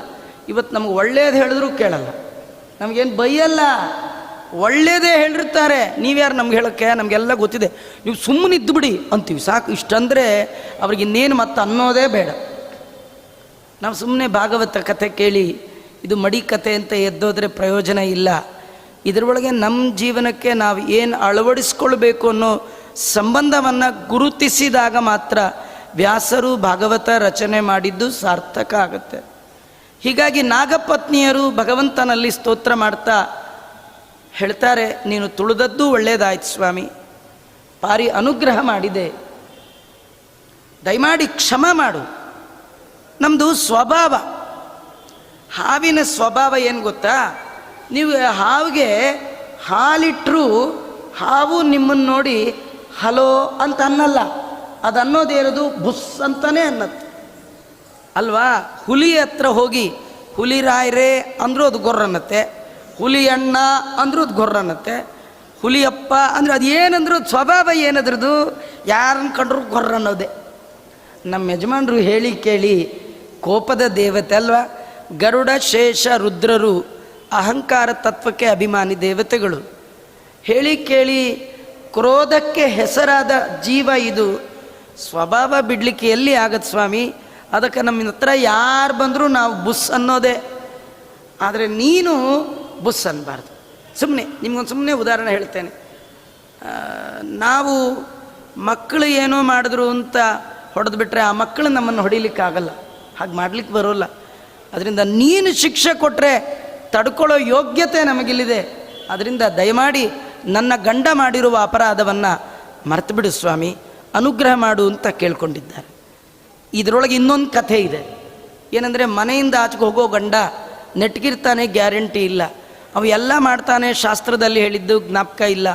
ಅದಕ್ಕೆ ಹೊರಗೆ ಹೋದ ಪತಿ ಯಾವುದೇ ಕಿತಾಪತಿ ಮಾಡಿದಾಗ ಮನೆ ಬಂದು ಸೇರಿಸ್ಕೊಳ್ಬೇಕಾದ್ರೆ ಮನೇಲಿರೋ ಧರ್ಮ ಪತ್ನಿ ಅವನು ಬಿಟ್ಟ ಧರ್ಮಗಳನ್ನು ದೇವರ ಮುಂದೆ ಆಚರಣೆ ಮಾಡಬೇಕು.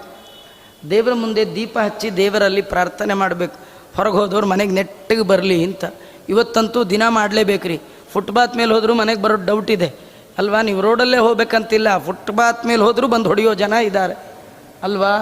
ಅದರಿಂದ ಹೊರಗೆ ಹೋದವರು ಒಳಗೆ ಕ್ಷೇಮವಾಗಿ ಬರಬೇಕಾದ್ರೆ ದೇವರ ದಯ. ಅದಕ್ಕೆ ಪ್ರಾರ್ಥನೆ ಮಾಡಬೇಕಾದವರು ಗೃಹಿಣಿ ಗೃಹ ಮುಚ್ಚತೆ. ಅವಳ ಪ್ರಾರ್ಥನೆಯಿಂದ ಇವತ್ತು ಒಳ್ಳೆಯ ಹೆಣ್ಣು ಮಕ್ಕಳ ಮುತ್ತೈದೆಯರ ತಾಯಂದಿರ ಪ್ರಾರ್ಥನೆಯಿಂದಾಗೆ ಗಂಡಸರ ಬದುಕು ಅದನ್ನು ತೋರಿಸ್ತಾ ಇದ್ದಾರೆ. ಪ್ರಾಣ ಕಳ್ಕೊಳ್ಳೋ ಹಂತದಲ್ಲಿದ್ದ ಈ ಕಾಳಿಯನಿಗೆ ಪ್ರಾಣವನ್ನು ದಾನ ಮಾಡಿಸಿದವರು ಯಾರು? ಇವರ ಮಾಂಗಲ್ಯದ ಭಾಗ್ಯ ಉಳಿದಿತ್ತು. ಭಗವಂತ ಅವರ ಸ್ತೋತ್ರಕ್ಕೆ ಮೆಚ್ಚಿದ್ದಾನೆ, ಅವರಿಗೆ ಅನುಗ್ರಹ ಮಾಡಿ ಹೇಳ್ತಾ ಇದ್ದಾನೆ. ಹಾವಿಗೆ ಹೇಳ್ತಾ ಇದ್ದಾನೆ ಕಾಳಿಯನಿಗೆ, ಅಪ್ಪ ನೀ ಯೋಚನೆ ಮಾಡಬೇಡ, ನಿಂಗೆ ತುಳಿಬೇಕು ಅಂತ ತುಳಿದದ್ದಲ್ಲ, ನಾನು ನಿನಗೆ ಅನುಗ್ರಹ ಮಾಡಿದ್ದೇನೆ. ನೀನು ಯಾಕಿಲ್ಲಿ ಬಂದಿದ್ದೆ? ಭಯದಿಂದ ಬಂದಿದ್ದೆ. ಯಾರ ಭಯ? ಗರುಡನ ಭಯ. ಗರುಡ ಎಲ್ಲಿ ನನ್ನ ಪ್ರಾಣವನ್ನು ತಿಂದುಬಿಡ್ತಾನೋ, ಎಲ್ಲಿ ತಿಂದುಬಿಡ್ತಾನೋ ಬಂದಿದ್ದೆ ಅಲ್ಲ. ಇನ್ನು ಭಯ ಬೀಳಬೇಡ. ನಿನ್ನ ತಲೆಯಲ್ಲಿ ನನ್ನ ಪಾದ ಇದೆ, ಪಾದದ ಚಿಹ್ನೆ ಇದೆ.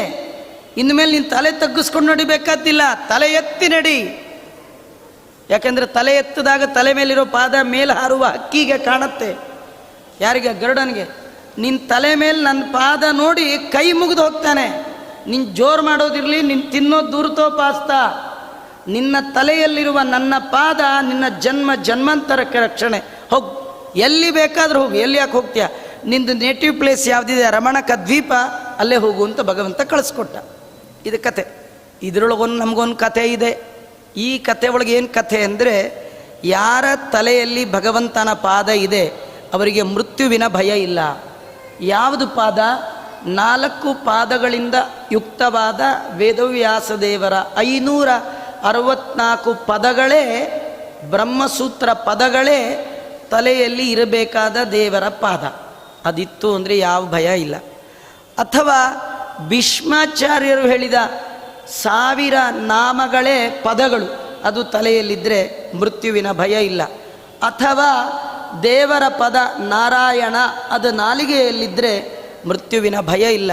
ಅಥವಾ ನಾರಾಯಣ ಅನ್ನುವ ಮುದ್ರೆ ಹಣೆಯಲ್ಲಿದ್ದರೆ ಮೃತ್ಯುವಿನ ಭಯ ಇಲ್ಲ. ಅಥವಾ ಭಗವಂತನ ಚಿಹ್ನೆ ಶಂಖಚಕ್ರ ಇತ್ತು, ದೇವರ ಭಯ ಇಲ್ಲ. ಇದು ಯಾವುದೂ ಇಲ್ಲ. ಕ್ಷುಲ್ಲಕ ಜನರಿಗೆ ಎಲ್ಲ ಭಯ. ಇವತ್ತು ನಾವು ಕೂಡ ಮೃತ್ಯುವಿನ ಭಯಕ್ಕೆ ಹೆದರಿ ಈ ಸಂಸಾರ ಅನ್ನುವ ಸಾಗರದಲ್ಲಿ ಸೇರಿ ನಮ್ಮ ಹಿಂದು ಮುಂದು ಒಳ ಹೊರಗೆ ಎಲ್ಲ ವಿಷ ಮಾಡಿ ಹಾಕ್ಬಿಟ್ಟಿದ್ದೀವಿ. ಕಾರಣ ನಮ್ಮೊಳಗಿರ್ತಕ್ಕಂಥ ಕಾಮ, ಕ್ರೋಧ, ಲೋಭ, ಮೋಹ, ವಿಷಯದ ಆಸೆಯೇ ವಿಷ. ವಿಷಯದ ಆಸೆ ಹೋದರೆ ಈ ಸರೋವರ ನಿರ್ಮಲ ಆಗುತ್ತೆ. ಇಲ್ಲಿ ಆಗಾಗ ಏಳುವ ಹಾವಿದೆ, ಆಶೆಯೇ ಹಾವು. ಆಶಾಹಿ ಪರಮಂ ದುಃಖಂ. ನಮ್ಮ ಎಲ್ಲ ದುಃಖಕ್ಕೆ ಕಾರಣ ನಮ್ಮ ಜೀವನದ ಉದ್ದಕ್ಕಿರುವ ಬೇಕುಗಳು. ಅದು ಬೇಕು, ಇದು ಬೇಕು, ಕಾಮನೆ. ಆ ಕಾಮನೆ ಅನ್ನುವ ಹಾವಿನ ಮೇಲೆ ದೇವರು ಪಾದ ಇಡಬೇಕು, ಅದನ್ನು ಬೇಕು. ನಮ್ಮ ಬೇಕುಗಳಿಗೆ ಬ್ರೇಕ್ ಹಾಕಿದಾಗ ಭಗವಂತ ಬೇಕಾಗ್ತಾನೆ. ಭಗವಂತನ ಚಿಂತನೆ, ಭಗವಂತನ ಪದಗಳು ತಲೆಯಲ್ಲಿ ಬರಲಿಕ್ಕೆ ಸಾಧ್ಯ. ಆಗ ಮೃತ್ಯುವಿನ ಭಯ ಇಲ್ಲ. ಸಕೃನ್ಮನ ಕೃಷ್ಣ ಪದಾರವಿಂದಯೋ ನಿವೇಶಿತಂ ತದ್ಗುಣರಾಗಿಯೈರ್ಯ ನತೇ ಯಮಂ ಪಾಶಭೃತಶ್ಚ ತದ್ಭಟಾನ್ ಸ್ವಪ್ನೇಪಿ ಪಶ್ಯಂತಿ ಚೀರ್ಣ ನಿಷ್ಕೃತಾ. ಎಲ್ಲ ಪಾಪವನ್ನು ಪರಿಹಾರ ಮಾಡುವಂಥದ್ದು ಭಗವಂತನ ನಾಮ. ಭಗವಂತನ ಪದಗಳು ಸಾವು ಇರದ ಪದಗಳೇ 1000 ಪದಗಳು. ವಿಶ್ವಾಯ ನಮಃ, ವಿಷ್ಣವೇ ನಮಃ, ಈ ಪದಗಳಿಗೆ ಸಾವಿಲ್ಲ. ಸಾವು ಇರದ ಪದಗಳೇ 1000 ಪದಗಳು. ಅದರಲ್ಲಿ ಒಂದು ಪದ ತಲೆ ಒಳಗಿದ್ರೂ ಅವರಿಗೆ ಸಾವೇ ಇಲ್ಲದ ಲೋಕ ಮೋಕ್ಷ ಸಿಗುತ್ತೆ. ಸ್ವಂತ ಮನೆಗೆ ಅವನು ಹೋದ್ನಲ್ಲ, ಹಾಗೆ ಅಲ್ಲಿದೆ ನಮ್ಮನೆ, ಇಲ್ಲಿ ಬಂದಿರೋದು ಸುಮ್ಮನೆ ಮನೆಯಿಂದ ನಮ್ಮನೆಗೆ ನಾವು ಹೋಗಬೇಕಾದ್ರೆ ತಲೆಯಲ್ಲಿ ದೇವರ ಪಾದ, ಅವನ ಚಿಹ್ನೆ ಇರಬೇಕು ಅಂತ ಈ ಕಥೆಯಲ್ಲಿ ತೋರಿಸ್ತಾ ಇದ್ದಾರೆ. ಇಷ್ಟೆಲ್ಲ ಕಥೆಯನ್ನು ಕಾಳಿಯನ ಕಥೆಯಲ್ಲಿ ಹೇಳ್ತಾ ಈ ವಾದಿರಾಜರು ವರ್ಣನೆ ಮಾಡುವ ಕ್ರಮದಲ್ಲಿ ಕೇಳಿದರೆ ಆ ಭಾಗವತ ಹೇಗಿರುತ್ತೆ? ರೋಮ್ಣ ಹರ್ಷಣಕಾರಿಣೀ ಶ್ರವಣತಃ ಪಾಪೌಗ ವಿದ್ವಂಸಿನಿ ಪ್ರೇಮ್ಣ ಚಿಂತಯತಾಂ ವಿಚಿತ್ರ ವಿಮಲ ಶ್ಲಾಘ್ಯಾರ್ಥ ಸಂದಾಯಿನಿ ಸಂಜಾತೆ ಭುವಿ ರುಕ್ಮಿಣೀಶ ವಿಜಯೇ ಸದ್ವಾದಿರಾಜೋದಿತೆ ಸಂಜಾತ ಸುರಮಂಡಲೀಷು ಮಹಿತಃ ಸರ್ಗಶ್ಚತುರ್ಥೋ ಮುದಾಂ. ಭಗವಂತನ ಕಥೆ ತನ್ಮಯತೆಯಿಂದ ಕೇಳಬೇಕು. ಎಲ್ಲ ಮರೆತು ದೇವರ ಕಥೆಯಲ್ಲಿ ಮನಸ್ಸಿಟ್ಟು ನೀವು ಕೇಳಿದ್ರಿ ಅಂತಾದರೆ ಖಂಡಿತವಾಗಿ ರೋಮಾಂಚನ ಆಗತ್ತೆ. ನಾವು ದೇಹ ಮಾತ್ರ ಇದ್ದು ಮನಸ್ಸು ಮತ್ತೆಲ್ಲೋ ಇದ್ದರೆ ನಮಗೆ ರೋಮಾಂಚನ ಆಗೋಲ್ಲ.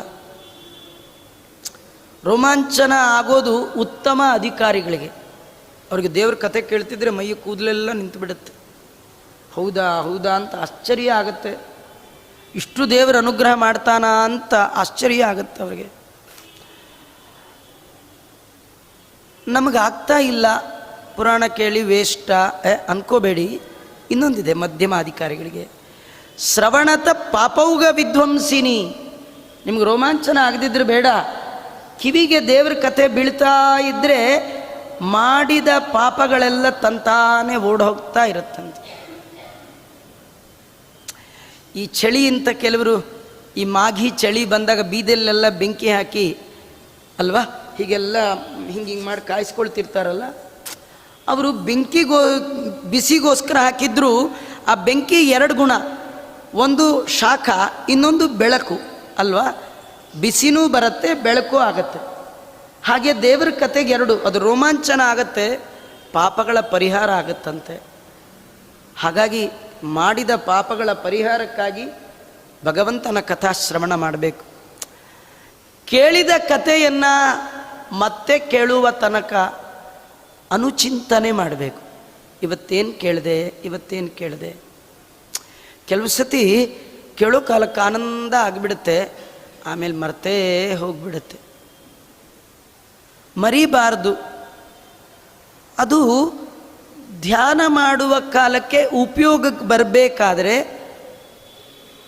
ಕೇಳಿದ್ದನ್ನು ಮತ್ತೆ ಮತ್ತೆ ನೆನಪಿಗೆ ತಂದ್ಕೊಳ್ಬೇಕು. ಕೇಳಿದ ಪಾಠ ಎಕ್ಸಾಮಲ್ಲಿ ನೆನಪು ಬರಬೇಕಾದ್ರೆ ಕೇಳಿದ್ದನ್ನು ಮತ್ತೆ ಮತ್ತೆ ನೆನಪು, ಅದಕ್ಕೆ ಅನುಚಿಂತನೆ ಅಂತ ಕರೀತಾರೆ. ಯಾರು ಭಕ್ತಿಯಿಂದ, ಪ್ರೀತಿಯಿಂದ, ಶ್ರದ್ಧೆಯಿಂದ ಕೇಳಿದ ಕಥೆಯನ್ನೇ ಮತ್ತೆ ಮತ್ತೆ ಮೆಲುಕು ಹಾಕ್ತಾರೆ, ಅವರಿಗೆ ಅದ್ಭುತವಾದ, ನಿರ್ದುಷ್ಟವಾದ ಹೊಸ ಹೊಸ ಅರ್ಥಗಳು ಅದರಲ್ಲಿ ಕಾಣಿಸ್ಕೊಳ್ಳುತ್ತೆ. ಅಂತಹ ಶ್ರೇಷ್ಠವಾದ ರುಕ್ಮಿಣೀಶ ವಿಜಯ ದೇವಲೋಕದಲ್ಲಿ ದೇವತೆಗಳ ಸಭೆಯಲ್ಲಿ ಮಾನ್ಯವಾಗಿರ್ತಕ್ಕಂಥದ್ದು. ಅಂತಹ ರುಕ್ಮಿಣೀಶ ವಿಜಯವನ್ನು ರಾಜರು ಅದರಲ್ಲಿ 4ನೇ ಸರ್ಗವನ್ನು ಸಂತೋಷದಿಂದ ಇಲ್ಲಿಗೆ ಮುಗಿಸ್ತಾ ಇದ್ದಾರೆ. 5ನೇ ಸರ್ಗದಲ್ಲಿ ವರ್ಣನೆ ಮಾಡ್ತಾ ಸಯಾಮನಾಂಬಸ್ಯವಗಾಹ ನೊತ್ತ ಶರೀರ ಶೈತ್ಯಂ ಶಮಯನ್ನಿವೇಶಃ ನಿಶಿಪ್ರವೃದ್ಧಂ ನವಕಾನನಾಗ್ನಿಂ ಪಪೌ ಕೃಪಾಲು ಸ್ವಜನಸ್ಯ ಗುಪ್ತೈಃ. ತುಂಬ ಸರಳವಾದ ಸುಂದರವಾದ ಶ್ಲೋಕ ರಚನೆಯ ಶೈಲಿ ವಾದಿರಾಜಗುರು ಸಾರ್ವಭೌಮರದು. ವಾದಿರಾಜಗುರು ಸಾರ್ವಭೌಮರು ಭಾಗವತದಲ್ಲಿ ಹೇಳಿರ್ತಕ್ಕಂಥ ಕೃಷ್ಣನ ದುಷ್ಟ ಶಿಕ್ಷಣೆ, ಶಿಷ್ಟ ರಕ್ಷಣಾದಿ ಮಹಿಮೆಯನ್ನು ವರ್ಣನೆ ಮಾಡ್ತಾ ಇದ್ದಾರೆ. ಆ ವರ್ಣನೆ ಮಾಡುವ ಸಂದರ್ಭದಲ್ಲಿ ಒಮ್ಮೆ ಸುತ್ತಲೂ ಕಾಳ್ಗಿಚ್ಚು ಹತ್ಕೊಂಡು ಬಿಡ್ತಾನೆ. ಕಾಳ್ಗಿಚ್ಚು ಹತ್ಕೊಂಡಾಗ ಎಲ್ಲ ಗೋಪ ಬಾಲಕರು ಎದ್ದಿದ್ದಾರೆ, ಕೃಷ್ಣ ನಮ್ಮನ್ನು ರಕ್ಷಣೆ ಮಾಡು ಅಂತ. ಅವರನ್ನು ರಕ್ಷಣೆ ಮಾಡಿದ್ನಂತೆ. ಈ ಕಥೆ ಏನಂದರೆ ವಾದಿರಾಜರು ಬಹಳ ಅದ್ಭುತವಾಗಿ ಅವರು ವರ್ಣನೆ ಮಾಡುವ ಕ್ರಮವೇ ಬೇರೆ. ಈ ಥರ ಭಾಗವತದಲ್ಲಿ ಸಿಗಲ್ಲ. ಭಾಗವತದಲ್ಲಿ ಮೂಲ ಶ್ಲೋಕ ಕಾಳ್ಗಿಚ್ಚು ಬಂತು, ಎಲ್ಲ ಗೋಪ ಬಾಲಕರು ಪ್ರಾರ್ಥನೆ ಮಾಡಿದ್ರು, ಅವರ ರಕ್ಷಣೆಗಾಗಿ ಪಾನ ಮಾಡ್ದ, ಇಷ್ಟೇ. ಆದರೆ ಅದನ್ನು ರಸವಾಗಿ ವರ್ಣನೆ ಮಾಡಬೇಕು. ಮೋಸಂಬಿ ಕೊಟ್ಟು ತಿನ್ನು ಅಂದರೆ ಕೆಲವರು ತಿನ್ನಲ್ಲ. ಆ ಸಿಪ್ಪೆ ಗಿಪ್ಪೆ ಎಲ್ಲ ತೆಗೆದು ಕ್ಲೀನಾಗಿ ಜ್ಯೂಸ್ ಮಾಡಿ ಅದು ಸ್ವಲ್ಪ ತಣ್ಣಗೆ ಏನಾರು ಮಾಡಿಕೊಟ್ರೆ ಆನಂದ ಪಡ್ತಾರೆ ಅಲ್ವಾ. ಹಾಕ್ಕೊಡುವಂಥವರು ರಾಜರು. ಅದ್ರಲ್ಲಿ ಬಿಸಾಕೋ ಯಾವುದಿಲ್ಲ. ಭಾಗವತದಲ್ಲಿ ಬಿಸಾಕೋದಿಲ್ಲ. ಅದು ಮತ್ತಷ್ಟು ರಸವಾಗಿ ಬರುವ ಹಾಗೆ ರಸಜ್ಞರು, ಭಾವಜ್ಞರು ವಾದಿರಾಜರು. ಅವ್ರು ಹೇಳ್ತಾರೆ, ಕೃಷ್ಣ ಪರಮಾತ್ಮ ಅವತ್ತು ಕಾಳಿಯ ದಮನ ಮಾಡುವಾಗ ಅದು ಬೆಳಗ್ಗೆ ಆಟಕ್ಕೆ ಹೋಗಿದ್ದ. ಆಟಕ್ಕೆ ಹೋದಾಗ ಇವೆಲ್ಲ ನೀರು ಕುಡಿದಿದ್ರು, ಸತ್ತಿದ್ವು, ಅವನ್ನೆಲ್ಲ ಎಬ್ಸಿದ್ದ. ಮತ್ತೆ ಸಿಟ್ಟಿಗೆ ಅವನ ಅದರೊಳಗೆ ಧುಮುಕಿದ್ದ, ಅದರ ಜೊತೆ ಹೋರಾಡಿದ್ದ. ಅವರೆಲ್ಲ ಮತ್ತೆ ಮನೆಗೆ ಹೋಗಿ ಎಲ್ಲ ಅವ್ರ ಅಪ್ಪ ಅಮ್ಮಂಗೆ ಕರ್ಕೊಂಬಂದರು. ಅವರೆಲ್ಲ ಬಂದು ಒಬ್ಬೊಬ್ಬೊಬ್ಬೊಬ್ಬರು ಅಳೋದು. ಅತ್ತೆಲ್ಲ ಆದಮೇಲೆ ಕೃಷ್ಣ ಅವ್ರ ಸಲುವಾಗಿ ತಾನು ನರ್ತನ ಮಾಡ್ತೀನಿ ಅನ್ನೋದು. ಆ ನರ್ತನ ಮಾಡು ಒಂದಾದ್ಮೇಲೆ ಒಂದು ದೇವತೆಗಳು ಇನ್ನೊಂದು ಅನ್ನೋದು. ಆಗೆಲ್ಲ ಬ್ರಹ್ಮದೇವ್ರ ಗಾನ, ಇದೆಲ್ಲ ದೊಡ್ಡ ಕಾರ್ಯಕ್ರಮ, ಪ್ರೋಗ್ರಾಮ್, ಒಂದೇ ದಿನ ಇವೆಲ್ಲ. ಅದೆಲ್ಲ ಪ್ರೋಗ್ರಾಮ್ ಆಗುವಾಗ ಸೂರ್ಯ ಅಸ್ತಮಾನ ಆಗೇ ಹೋಯ್ತು. ಅವರಿಗೆ ಕೃಷ್ಣನ ಹತ್ರ ಇದ್ದವರಿಗೆ ಹಗಲು ರಾತ್ರಿ ಗೊತ್ತೇ ಆಗ್ತಿರ್ಲಿಲ್ಲ. ಅವ್ರು ರಾತ್ರಿ ಆಗೋಯ್ತು ಮನೆಗೆ ಹೋಗಬೇಕು ಅನ್ನಿಸ್ತಿರ್ಲಿಲ್ಲ ಅಂತ. ಸುಮ್ಮನೆ ಉದಾಹರಣೆ ಹೇಳ್ತೀನಿ. ನಿಜವಾಗಿ ಕೃಷ್ಣನ ಕತೆ ಕೇಳ್ತಾ ಕೂತವ್ರಿಗೆ ಟೈಮ್ ಹೋಗಿದ್ದು ಗೊತ್ತಾಗಲ್ಲ. ಆಚಾರೊಬ್ಬರು ವಾಚ್ ನೋಡ್ತಾ ಇರಬೇಕು ಅಲ್ವಾ, ಆಚಾರ ನೋಡದೆ ಹೇಳಬಾರ್ದು. ಆದರೆ ಕೇಳೋರಿಗೆ ಹೇಗೆ, ಅಯ್ಯೋ ಎಷ್ಟು ಬೇಗ ಮುಗಿದೋಯ್ತು 1 ಗಂಟೆ. ಅದು ನಿಮ್ಮ ಚೆನ್ನಾಗಿ ಒಳಗೆ ಹೋದವ್ರಿಗೆ. ಕೃಷ್ಣನ ಕತೆ ಕೇಳೋರಿಗೆ ಟೈಮ್ ಪರಿಚಯ ಆಗಲ್ಲ ಅಂದಮೇಲೆ ಕೃಷ್ಣನ ಜೊತೇಲಿದ್ದವ್ರಿಗೆ ಅವ್ರು ನೋಡ್ತಾರೆ, ಸಾಯಂಕಾಲ ಸೂರ್ಯ ಮುಳುಗೆ ಹೋಗ್ಬಿಟ್ಟಿತ್ತು. ಆಗ ನಂದಗೋಕುಲದ ಎಲ್ಲ ಗಂಡಸರು ಹೆಂಗಸರು ಹೇಳಿದ್ರಂತೆ, ಕೃಷ್ಣ ನೀನಿರುವಾಗ ನಾವು ಅಲ್ಲಿ ಯಾಕೆ ಹೋಗಬೇಕು, ಇಲ್ಲೇ ಇರ್ತೀವಿ, ಇವತ್ತಿಲ್ಲೇ ಇರೋಣ ಅಂದ್ರಂತೆ. ನೋಡಿ, ನಾವೆಲ್ಲ ಹಂಗೆ ಅನ್ನಲ್ಲ. ಅಯ್ಯೋ ಎಲ್ಲ ಬಿಟ್ಟು ಬರೋಕ್ಕಾಗತ್ತೆ ಆಚಾರ, ಮನೆ ಕಡೆ ಯಾರು ನೋಡೋರು, ಮನೆ ಕಡೆ ದೇವರು ನೋಡ್ಕೊಳ್ತಾನೆ, ನಂಬಿಕೆ ಇಲ್ಲ ನಮಗೆ ಅಲ್ವಾ. ಹುಷಾರು, ಬಾಗಿಲು ಬೀಗ ಅಂತಿರ್ತೀವಿ. ಆ ಬಾಗಿಲು ಹುಷಾರಾಗೇ ಇರುತ್ತೆ, ಬೀಗನೂ ಹಾಗೇ ಇರುತ್ತೆ. ಒಳಗಿದ್ದೆಲ್ಲ ಗೋವಿಂದ ಬಿಟ್ಟು. ನೀವು ಹೇಳಿದ್ದೇನು, ಬಾಗಿಲು ಹುಷಾರು ಬೀಗ ಇದೆಯಾ, ಸರಿ ಮತ್ತೆ ಬಿಡಿ ಅಂತಾನೆ ಅಲ್ವಾ. ನಂಬಿಕೆನೇ ಇಲ್ಲ ನಮಗೆ. ನಿಜವಾಗಿಯೂ ನಾವು ಯೋಚನೆ ಮಾಡಬೇಕಾದ್ದು, ದೇವರು ಕೊಡಬೇಕು, ಅದು ಎಲ್ಲರಿಗೂ ಬರುವಾಗ. ನಾವೇನು ತಂದಿಲ್ಲ, ಎಷ್ಟೇ ತಿಪ್ಪರ್ಲಾಗ ಹೊಡೆದ್ರು ಏನು ತೊಗೊಂಡು ಹೋಗೋಕ್ಕಾಗಲ್ಲ. ಅವನಿಲ್ಲಿ ಬರೆದು ಬಿಟ್ಟಿದ್ರೆ ಬರುತ್ತೆ, ಇಲ್ಲ. ಅವ್ರಿಗೆಲ್ಲ ತುಂಬ ನಂಬಿಕೆ, ದೇವರಲ್ಲಿ ಗಾಢವಾದ ನಂಬಿಕೆ ಇದ್ದವರಿಗೆ ನಂದಗೋಕುಲದಲ್ಲಿ ಹುಟ್ಟುವ ಯೋಗ್ಯತೆ ಇದ್ದದ್ದು. ಇನ್ನೂ ತುಂಬ ನಂಬಿಕೆ ಇದ್ದವ್ರಿಗೆ ದೇವರ ಸುತ್ತಲೂ ಆಡುವ, ಓಡುವ, ಪಾಡುವ ಭಾಗ್ಯ ಕೊಟ್ಟಿದ್ದು. ಅದಕ್ಕೆ ಸಾಯಂಕಾಲ ಆಯಿತು ಮನೆ ಕಡೆ ಓಡಬೇಕು ಅಂತ ಅನ್ನಿಸ್ಲೇ ಇಲ್ಲ ಯಾರಿಗೂ. ಅವರೆಲ್ಲ ಅಂತಾರೆ, ಕೃಷ್ಣ ನಿನ್ನ ಜೊತೆ ಇವತ್ತಿಲ್ಲೇ ಇದ್ದು ಬಿಡ್ತೀವಿ. ನಮ್ಮಲ್ಲೊಂದು ಗಾದೆ, ಶೆಟ್ಟಿ ಬಿಟ್ಟಲ್ಲೇ ಪಟ್ನ ಅಂತ. ನೀನು ಎಲ್ಲಿರ್ತೀಯೋ ಅದೇ ವೈಕುಂಠ, ನಾವಿಲ್ಲೇ ಇರ್ತೀವಿ ಎಂದರು. ಕೃಷ್ಣ ಅಂದ, ಆಯಿತು ಅಂಥೇಳಿ ಎಲ್ಲ ಅಲ್ಲೇ ತಾವು ತಂದಿದ್ದು ಬುತ್ತಿ ಗಿತ್ತಿ ಹಣ್ಣು ಗಿಣ್ಣು ತಿನ್ಕೊಂಡು ಕೃಷ್ಣನ ಮುಖ ನೋಡ್ತಿದ್ರು. ಯಾರಿಗೂ ಹಶ್ವೇ ಆಗ್ತಿರ್ಲಿಲ್ಲ. ಕಥೆ ಕೇಳುವ ಪರೀಕ್ಷಿತ 6-7 ದಿನ ತೊಟ್ಟು ನೀರು ಬಾಯಿಗೆ ಹಾಕದೆ ಕೇಳಿದ್ದಾನೆ ಎಂದಮೇಲೆ ಆ ಕೃಷ್ಣನ್ನೇ ನೋಡ್ತಾ ಕೂತವ್ರಿಗೆ ಹಸಿವು ಬಾಯಾರಿಕೆ ಮರ್ತದ್ದೇನು ದೊಡ್ಡದ್ರಿ. ಅವರಿಗೆ ಮನೆ ನೆನಪಾಗಲಿಲ್ಲ, ಹಗಲು ರಾತ್ರಿ ನೆನಪಾಗಲಿಲ್ಲ. ಎಲ್ಲ ಕೃಷ್ಣನ ಸುತ್ತ ಮಧ್ಯ ಕೃಷ್ಣ ರಾಮರನ್ನು ಕೂಡಿಸಿ ಮಕ್ಕಳು, ಸ್ವಲ್ಪ ಹೆಂಗಸರು, ಗಂಡಸರು, ಸುತ್ತ ಹಸು ಕರುಗಳೆಲ್ಲ ಕೂತ್ಬಿಟ್ರೆ ಅದೇ ಒಂದು ದೊಡ್ಡ ಸರ್ಕಲ್. ಅಲ್ಲೇ ನಿದ್ದೆ, ಅಲ್ಲೇ ಮಲಗೇ ಬಿಟ್ಟಿದ್ದ. ಆ ಕಾಲಕ್ಕೆ ಸುತ್ತಲೂ ನವಕಾನನಾಗ್ನಿಂ ಬೆಂಕಿ ಹತ್ಕೊಂಡು ಬಿಡ್ತಂತೆ, ಕಾಳ್ಗಿಚ್ಚು ಹತ್ಕೊಂಡು ಬಿಡ್ತು. ಮಧ್ಯರಾತ್ರಿ ಎಚ್ಚರ ಆಗಿದೆ, ನೋಡ್ತಾ ಇದ್ದವ್ರು ಸುತ್ತಲೂ ಬೆಂಕಿ. ಅವರೆಲ್ಲ ಕೃಷ್ಣ ಅಂತ ಕೂಗ್ತಾ ಇದ್ದಾರೆ. ಕೃಷ್ಣ ಅಂದ, ಇಷ್ಟೇ ತಾನೇ, ಯಾಕೆ ಯೋಚನೆ ಮಾಡ್ತೀರಿ, ನೀವೆಲ್ಲ 1 ನಿಮಿಷ ಕಣ್ಣು ಮುಚ್ಕೊಳ್ಳಿ ಇಂದ, 1 ಸೆಕೆಂಡ್ ಕಣ್ಣು ಮುಚ್ಕೊಳ್ಳಿ ಇಂದ. ಅವ್ರಿಗೆಲ್ಲ ದೇವ್ರ ನಾವು ಹೇಳ್ದಂಗೆ ಕೇಳೋರು, ನಾವು ಹೇಳ್ದಂಗೆ ಕೇಳಲ್ಲ. ಅದಕ್ಕೆ ನಮಗೆ ದೇವ್ರ ದರ್ಶನ ಇಲ್ಲ. ಒಂದು ಮಾತು ಕೇಳಲ್ಲ ನಾವು. ಎಲ್ಲಿ ಹೇಳಿದಾನ ಆಚಾರ್ಯ? ಭಾಗವತದಲ್ಲಿ ಹೇಳಿದ್ದು ದೇವರ ಮಾತು, ಭಗವದ್ಗೀತೆಯಲ್ಲಿ ಹೇಳಿದ್ದು ದೇವರ ಮಾತು, ರಾಮ 18 ಪುರಾಣಗಳು ವೇದವ್ಯಾಸ ದೇವರ ಮಾತು. ಯಾವ್ದಾರು ಕೇಳ್ತೀವ? ಏನೂ ಕೇಳಲ್ಲ. ಅವರು ಎಲ್ಲ ಮಾತು ಕೇಳ್ತಿದ್ರು. ಕಣ್ಣು ಮುಚ್ಚಿ ಅಂದ್ರೆ ಕಣ್ಣು ಮುಚ್ಚೋರು, ನೀರಿಗೆ ಬೀಳೋರು, ಇಂಥ ಜನ ಇದ್ದವರು. ನಂಬಿ ಕೆಟ್ಟವರಿಲ್ಲವೋ ರಂಗಯ್ಯನ. ಹಾಗಾಗಿ ಅವನಂದ ಕಣ್ಣು ಮುಚ್ಕೊಂಡ್ರು. ಕೃಷ್ಣ ಪರಮಾತ್ಮ ಎರಡು ಬೊಗಸೆ ಹಿಡ್ದ, ಆ ಎಲ್ಲ ಕಾಳ್ಗಿಚ್ಚನ್ನು ಕುಡಿದ್ಬಿಟ್ಟು. ಇದೇನು ಕಥೆ? ವಾದಿರಾಜರಂತಾರೆ ಇದೇನು ಕಥೆ ಗೊತ್ತಾ, ಅವನು ಸಾಯಂಕಾಲದೊತ್ತು ನೀರು ಆಡಿದ್ನಲ್ಲ, ಸಣ್ಣ ಹುಡುಗ ಕೃಷ್ಣ, ತುಂಬ ಶೀತ ಆಗಿಬಿಟ್ಟಿತ್ತಂತೆ, ಥಂಡಿ ಆಗಿಬಿಟ್ಟಿತ್ತಂತೆ. ನಾವೆಲ್ಲ ಥಂಡಿ ಹಾಕಿದ್ರೆ ಕೆಂಡಕ್ಕೆ ಒಂಚೂರು ಅರ್ಶಿನ ಹಾಕಿ ಮೂತಿ ಹಿಡಿದು ಏನೇನೋ ಹಣೆಗೆ ಎಲ್ಲ ಬಾಂಬ್ಗಳನ್ನೆಲ್ಲ ಹಚ್ಕೊಳ್ತೀವಲ್ಲ. ಅವನಿಗೆ ಬಾಂಬ್ ಗೇಮ್ ಪ್ರಶ್ನೆ ಇಲ್ಲ. ಅದಕ್ಕೇನು ಮಾಡಬೇಕು ಅಂದರೆ ಬೆಂಕಿನೇ ಪಾನ ಮಾಡ್ತೀನಿ ಅಂಥೇಳಿ ಆ ಹೊಸ ಅಗ್ನಿ ಕಾಳ್ಗಿಚ್ಚಲ್ಲಿ ಹತ್ತಿತ್ತಲ್ಲ, ಅಗ್ನಿಯನ್ನೇ ಕುಡಿದ್ಬಿಟ್ಟಂತೆ. ಸ್ವಲ್ಪ ಹೀಟ್ ಆಗಲಿ ಬಾಡಿ ಅಂಥೇಳಿ ಅವನು ಶೈತ್ಯ ಆಗಿತ್ತು. ನೀರಾಟದಿಂದ ಮಗುವಿಗೆ ಶೀತ ಆದ ಕಾರಣ ಆ ಶೈತ್ಯವನ್ನು ಶರೀರ ಶೈತ್ಯಂ ಶಮಯನ್, ದೇಹಕ್ಕೆ ಆದ ಶೀತವನ್ನು ಉಪಶಮನ ಮಾಡುವ ಸಲುವಾಗಿ ಅಗ್ನಿಯನ್ನು ಕುಡಿದ್ನಂತೆ. ಇದು ಅವನಿಗೆ. ಬೇರೆಯವ್ರಿಗೇನು? ಸ್ವಜನಸ್ಯ ಗುಪ್ತೈ, ತನ್ನವರ ರಕ್ಷಣೆಗಾಗಿ ಪಪೌ ಕೃಪಾಲುಹು, ಕೃಪಾಕರನಾದ ಕಾರುಣ್ಯ ಸಮುದ್ರನಾದ ಕೃಷ್ಣ ತನ್ನ ಭಕ್ತರ ಜನರ ರಕ್ಷಣೆಗಾಗಿ ತಾನು ಅಗ್ನಿಯನ್ನೇ ಪಾನ ಮಾಡಿದ್ದಾನೆ. ಈ ಕಥೆ ಹೇಳಿ ಮುಂದಂತಾರೆ ವಾದಿರಾಜರು, ತುಂಬ ಜನ ದೇವರು ಅಗ್ನಿಯನ್ನು ಪಾನ ಮಾಡಿದ್ದನ್ನು ತುಂಬ ವರ್ಣನೆ ಮಾಡಿ ಭಾರೀ ಮಹಿಮಾ ಅಂತಾರೆ. ಯಾರ್ಯಾರು ವರ್ಣನೆ ಮಾಡ್ತಾರೋ ಮಾಡ್ಕೊಳ್ಳಿ, ಅದೇನು ದೊಡ್ಡ ಮಹಿಮೆ ಅಲ್ಲ ಅಂತಾರೆ ವಾದಿರಾಜರು. ಯಾಕೆ? ಸ್ತುವಂತು ಸರ್ವೇ ವನವನ್ನಿಪಾನ ಕೃತಾನುಭಾವಂ ನವಯಂ ಮುರಾರೇ ಸ್ವಜನ್ಮಭೂಮಿಂ ಶಿಖಿನಿ ಪ್ರವಿಷ್ಟೇ ಕೈಶಿತುಸ್ತೇನ ಕೃತೋನುಭಾವ. ಕೃಷ್ಣ ದಾವಾಗ್ನಿ ಪಾನ ಮಾಡಿದ್ದನ್ನು ವರ್ಣನೆ ಮಾಡೋರು ಮಾಡ್ಕೊಳ್ಳಿ ಮಹಿಮಾ ಅಂತ ಹೇಳಿ, ನಾವೇನು ದೊಡ್ಡ ಮಹಿಮಾ ಅಂತ ಹೇಳೋಲ್ಲ. ಯಾಕಂದರೆ ಅಗ್ನಿ ಎಲ್ಲಿ ಹುಟ್ಟಿತ್ತೋ ಅಲ್ಲಿಗೆ ಹೋಯಿತು. ಅದೇನು ದೊಡ್ಡ ಕಾರ್ಯಕ್ರಮ? ಅಗ್ನಿ ಹುಟ್ಟಿದ್ದು ಎಲ್ಲಿಂದ್ರ ಹೇಳಿ? ಮುಖಾದಿಂದ್ರಶ್ಚ ಅಗ್ನಿಶ್ಚ ಪ್ರಾಣಾದ್ವಾಯುರಜಾಯತ. ಭಗವಂತನ ವಿರಾಟ್ ರೂಪದಿಂದ ದೇವತೆಗಳು ಹೊರಬರುವಾಗ ಅಗ್ನಿ ಬಂದದ್ದು ಎಲ್ಲಿಂದ? ಬಾಯಿಂದ. ಅಲ್ಲಿಗೆ ಹೋದ. ಅದೇನು ದೊಡ್ಡದು? ಇದು ನಮ್ಗೆ ಅರ್ಥ ಆಗಲ್ಲ ಅಲ್ಲ. ಇನ್ನೊಂದು ಹೊಸ ಉದಾಹರಣೆ ಹೇಳ್ತೀನಿ, ಭಾಳ ಬೇಗ ಅರ್ಥ ಆಗುತ್ತೆ. ಜ್ಯೇಷ್ಠ ಮಾಸದಲ್ಲಿ ಮದುವೆ ಆಗಿರ್ತಾರೆ. ಜ್ಯೇಷ್ಠ ಮಾಸ ಮದುವೆ, ಹೊಸ ದಂಪತಿಗಳು ಮದುವೆ ಆಗಿ ಒಂದು 4-5 ದಿನಕ್ಕೆ ಆಷಾಢ ಮಾಸ ಬಂದುಬಿಡುತ್ತೆ. ಆಷಾಢ ಮಾಸ ಬಂದರೆ ಹೆಣ್ಣು ಮನೇಲಿ ಇರೋಂಗಿಲ್ಲ. ಅಲ್ಲಿ ಸಂಪ್ರದಾಯ ಕೆಲವರು ತಾಯಿ ಮನೆಗೆ ಕಳಿಸ್ಬಿಡ್ತಾರೆ. ತಾಯಿ ಮನೆಗೆ ಹೋದ್ಲು ಹೊಸ ಹೆಂಡ್ತಿ. ತಾಯಿ ಮನೆಗೆ ಹೋದರೆ ಪಾಪ ಹುಡುಗ ಬೇಜಾರು ಹೊಸ್ಲಲ್ಲಿ ಕೂತಿದ್ದ. ಯಾರೋ ಕೇಳಿದ್ರು, ಎಲ್ಲಿ ನಿಮ್ಮನೆ? ಹೋಗ್ಬಿಟ್ರು ಅಂತ. ಹೋಗ್ಬಿಟ್ರು ಅಂದರೆ ಅವ್ರು ಅಲ್ಲ, ತವ್ರ ಮನೆಗೆ ಎಲ್ಲಿಂದ ಬಂದರು ಅಲ್ಲಿ ಹೋದ್ರಪ್ಪ. ಅದಕ್ಕೆ ಯಾಕೆ ಇಷ್ಟು ಆಶ್ಚರ್ಯ? ಹೋಗ್ಬಿಟ್ರು ಅಂದರೆ ಹೋಗ್ಬಿಟ್ರು ಅಂತ ಅರ್ಥ ಅಲ್ಲ. ಅಯ್ಯೋ ಹೋಗ್ಬಿಟ್ರೆ ಇದ್ರೆ ಅದೇನು ಆಶ್ಚರ್ಯವೇ ದುಃಖವೇ? ಅವ ಎಲ್ಲಿಂದ ಬಂದರೋ ಅಲ್ಲಿ ಹೋಗಿದ್ದಾರೆ, ಮತ್ತೆ ಬರ್ತಾರೆ ಅಲ್ವ. ಎಲ್ಲಿಂದ ಬಂತೋ ಅಲ್ಲಿ ಹೋಯ್ತು.